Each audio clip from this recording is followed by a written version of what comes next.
Hello everyone, जय हिंद। आज है 10 नवंबर 2025 के करंट अफेयर को हम डिस्कस करेंगे। तो चलिए स्टार्ट करते हैं। आज का पहला क्वेश्चन में पूछा गया है कि हाल में ही डीएनए की संरचना के सह खोजकर्ता का निधन हुआ है। उनका नाम क्या है? उनका नाम है जेम्स डी वॉटसन। अब क्वेश्चन ये है, डीएनए पाया कहाँ जाता है? अगर हम बात करें बॉडी के एक सेल के अंदर, यहाँ पर न्यूक्लियस होता है। न्यूक्लियस के अंदर, इसके अंदर क्या पाया जाता है? क्रोमोसोम्स। और क्रोमोसोम्स के अंदर क्या पाया जाता है? हमारा डीएनए। डीएनए क्या करता है? इंफॉर्मेशन को पकड़ता है और कैरी करता है पेरेंट्स टू द ऑफस्प्रिंग। उसके साथ साथ क्या हुआ है, जेम्स वॉटसन जो हैं डीएनए की संरचना के सह खोजकर्ता थे। उन्होंने 1953 में फ्रांसिस क्रिक के साथ मिलकर डीएनए की डबल हेलिकल संरचना की खोज की थी। मतलब इन दोनों साइंटिस्ट ने ये बताया था कि जो डीएनए है वो डबल हेलिकल है। डबल हेलिकल मतलब स्प्रिंग जैसा है। और ये एक ऐतिहासिक खोज थी। 1962 में फ्रांसिस क्रिक के साथ चिकित्सा मेडिसिन में नोबेल प्राइज से उन्हें सम्मानित किया गया था। और यहाँ से उन्होंने आधुनिक जेनेटिक्स की जो है नींव रखी थी। इससे यह समझने में मदद मिलती है कि जो आनुवांशिक जानकारी है, जो इन्फॉर्मेशन होती है, वो पेरेंट्स से ऑफस्प्रिंग में कैसे जाती है, मतलब पीढ़ी टू पीढ़ी वो कैसे जाती है। अब क्वेश्चन ये है कि डीएनए की फुल फॉर्म क्या है? Deoxy ribose nucleic acid. और आपको ये भी याद रखना है कि सिर्फ और सिर्फ यही एक ऐसा केमिकल है जो पेरेंट्स से ऑफस्प्रिंग के अंदर पास होता है। उसके बाद नेक्स्ट क्वेश्चन पूछा गया है कि हाल में ही जो विश्व रेडियोग्राफी दिवस कब मनाया गया है? तो उसका जो राइट आंसर है वो 8 नवंबर को मनाया गया है। और हर साल जो 8 नवंबर को है वर्ल्ड रेडियोग्राफी डे के तौर पे मनाया जाता है, क्योंकि इस दिन जो जर्मन प्रोफेसर थे विलियम कोनार्ड रोन्टगन, उन्होंने एक्सरे की खोज की थी। मतलब 8 नवंबर को एक्सरे की खोज हुई थी। और फिजिक्स का जो पहला नोबेल प्राइज़ था इन्हें ही मिला था, क्योंकि इन्होंने एक्सरे की खोज की थी। उसके साथ साथ नवंबर महीने के अंदर जो अभी इम्पोर्टेंट डेज हैं एक उनको भी देख लेते हैं।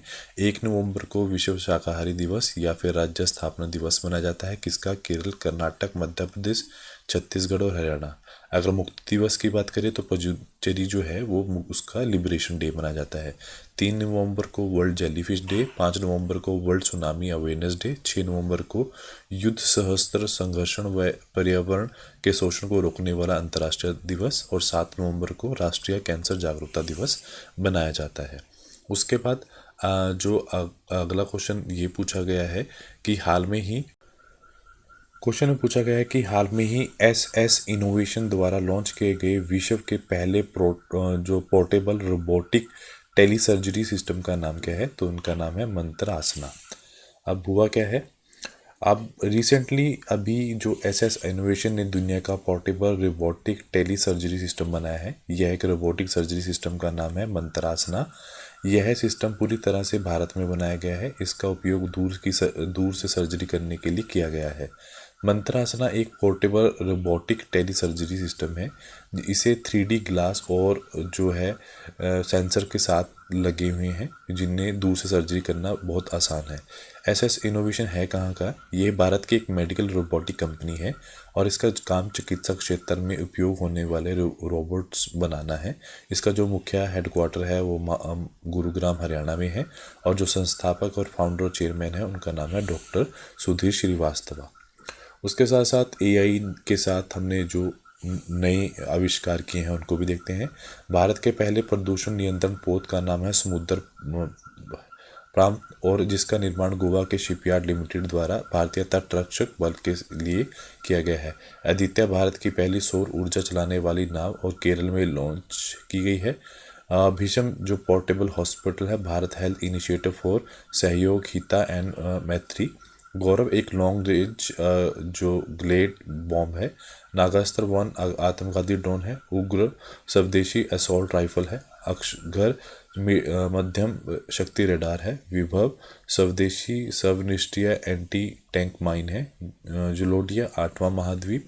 नवमित्र जो है इसरो के मछुआरों के लिए बनाए गए डिवाइस। प्रबल जो है भारत की पहली लंबी दूरी वाली रिवॉल्वर। लीजा जो है उड़ीसा में भारत की पहली क्षेत्रीय एआई न्यूज़ एंकर को लॉन्च।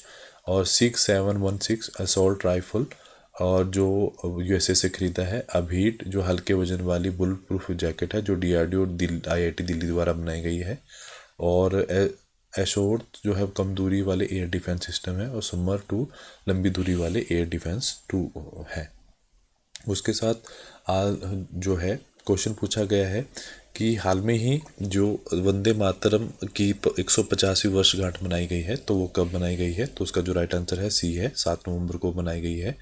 तो प्रधानमंत्री मोदी ने 7 नवंबर को वंदे मातरम गीत की 150वीं वर्षगांठ मनाई गई है। इस मौके पर प्रधानमंत्री नरेंद्र मोदी ने सॉन्ग के साल भर चलने वाले महोत्सव को भी शुरू किया है। भारत का नेशनल सॉन्ग वंदे मातरम, जबकि नेशनल एंथम कौन सा, राष्ट्रीय गान कौन सा है? जन गण मन, जिसे रविंद्रनाथ ठाकुर ने लिखा था। वंदे मातरम 24 जनवरी 1950 में नेशनल सॉन्ग के रूप में अपनाया गया था और इसे लिखा था बंकिम चंद्र चट्टोपाध्याय ने लिखा था और तिथि थी 7 नवंबर 1875 में इसकी रचना हुई थी। इसे संस्कृत और बंगाली भाषा में लिखा गया है। इस बार इसे 1882 में बंकिम चंद्र जी ने उपन्यास आनंद मठ में प्रकाशित किया था। 1837 में नेशनल सॉन्ग नहीं अपनाया गया था। बाद में आनंद मठ ने और इस गीत पर ब्रिटिश सरकार ने बैन लगा दिया था। 1947 में आज़ादी के बाद बैन हटाकर 24 जनवरी 1950 को इसे नेशनल सॉन्ग, राष्ट्रीय गीत के रूप में अपनाया गया था। उसके बाद अगला क्वेश्चन ये पूछा गया है कि यूएन की जो वर्ल्ड ग्रीन हाउस गैस उत्सर्जन रिपोर्ट के अनुसार 2024 में सर्वाधिक उत्सर्जन कहाँ हुआ है? तो उसका जो राइट आंसर है, चाइना के अंदर सबसे ज़्यादा हुआ है। तो हाल में ही हुआ क्या है? इस रिपोर्ट के अनुसार 2024 में ग्रीन हाउस गैसेस की जो उत्सर्जन रिकॉर्ड ऊंचाई पर पाया गया है। भारत में उत्सर्जन सबसे बड़ी वृद्धि जो है दर्ज की गई है। 2024 में अगर उत्सर्जन की बात करें 2.3% की वृद्धि हुई है और अनुमान यह है कि देश में अपनी वर्तमान योजनाओं को पूरी तरह से लागू भी करते हैं तो सदी के अंत तक उसे औसत जो तापमान में 2.3 डिग्री सेल्सियस से 2.5 डिग्री सेल्सियस की वृद्धि हो सकती है। टोटल एमिशन कौन सबसे ज़्यादा कर रहा है? चाइना सबसे ज़्यादा कर रहा है, यूएसए उसके बाद देन इंडिया आता है। 2024 में इंडिया ने सबसे ज़्यादा किया है, देन चाइना ने, देन रशिया ने। अगर ग्रीन हाउस कंट्रोल करने के लिए COP3 1977 के अंदर क्योटो प्रोटोकॉल बनाया था जो 2005 में लागू किया। जो COP21 है वो पेरिस में हुआ, पेरिस एग्रीमेंट में। COP29 जो है वो 2024 में बाकू में हुआ है। COP30 जो है 2025 ब्राज़ील में हुआ है। और उसके बाद यूनीप जो है यूनाइटेड नेशन एनवायरनमेंट प्रोग्राम, जिसकी स्थापना 5 जून 1972 को हुई है और मुख्यालय नैरोबी केन्या में है और कार्यकारी निर्देशक है इनगर एंडरसन।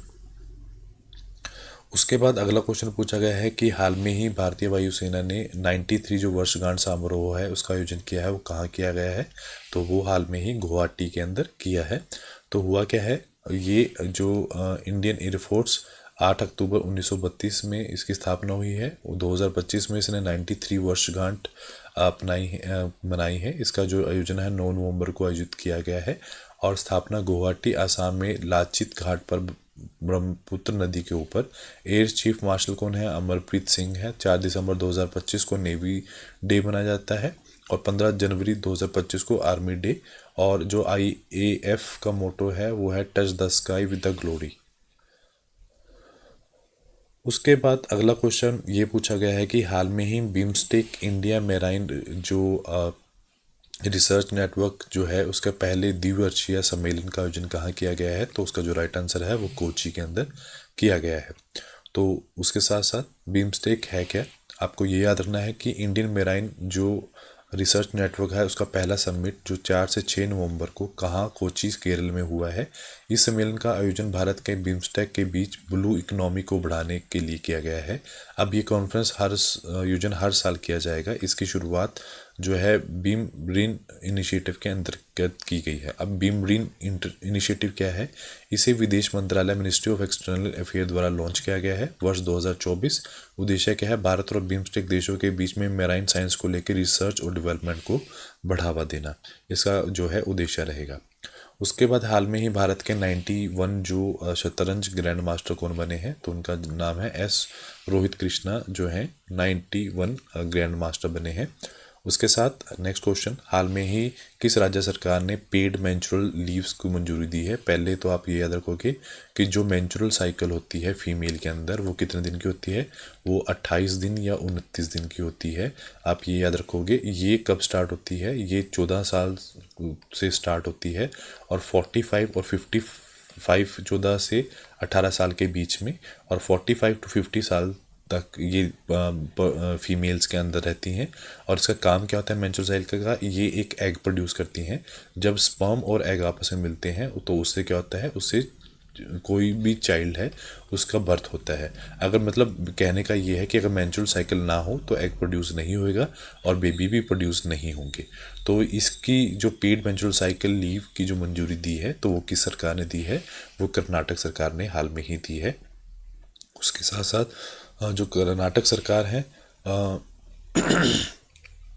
कि कर्नाटक से जुड़े हुए कुछ फैक्ट्स, रविंदर करिसेटर को राज्योत्सव पुरस्कार 2025 से चुना गया है। सरकारी और निजी दोनों क्षेत्रों में जो पीरियड्स अवकाश नीति लॉन्च करने वाला पहला राज्य कर्नाटक है। भारत की पहली पूरी तरह सौर ऊर्जा संचालित चिड़ियाघर बेंगलुरु के बनेरघाट बायोलॉजिकल पार्क में बनाया गया है। भारत की पहली निजी हेलीकॉप्टर असेंबली लाइन कर्नाटक में स्थित की गई है। मेगा इंजीनियरिंग कंपनी कर्नाटक के उद्यानपुर भारत के पहला प्राइवेट ऑयल जो रिजर्व बनाएगी। कर्नाटक सरकार ने नवाचार को बढ़ावा देने के लिए 1000 करोड़ की लीप योजना शुरू की है। उसके साथ साथ अगला क्वेश्चन पूछा गया है कि हाल में ही वित्त मंत्री निर्मला सीतारमण ने कहाँ सती राधिका शांति उद्यान जो का उद्घाटन किया है, तो उसका जो राइट आंसर है वो असम के अंदर उन्होंने किया है। तो हुआ क्या है, असम के जो बोडो, उसके साथ साथ असम में हाल में क्या कौन कौन सी घटनाएं हुई उनको देखते हैं। जो असम के बोडो लोगों को बोधो धर्म के अलावा जनगणना जो कोड मिला है। कुटी बिहू उत्सव असम में मनाया गया है। असम के मुख्यमंत्री ने विज्ञान करियर के लिए सीएम फ्लाइट कार्यक्रम की शुरुआत की है। असम में गरीब परिवारों को सहायता देने के लिए ओरंडुई 3.0 योजना शुरू की है। प्रधानमंत्री मोदी ने असम के जो नुमालीगढ़ रिफाइनरी में विश्व के पहले जो इथेनॉल संयंत्र की जो उद्घाटन किया है। असमिया फिल्म गुड बाय गुरुजी को आधिकारिक तौर पर पेरिस में होने वाले गंगे सूरी सीनो मोह उत्सव में चुना गया है। भारत का पहला गिद्ध जो है वल्चर कंजर्वेशन पोर्टल भी असम के अंदर लॉन्च किया गया है।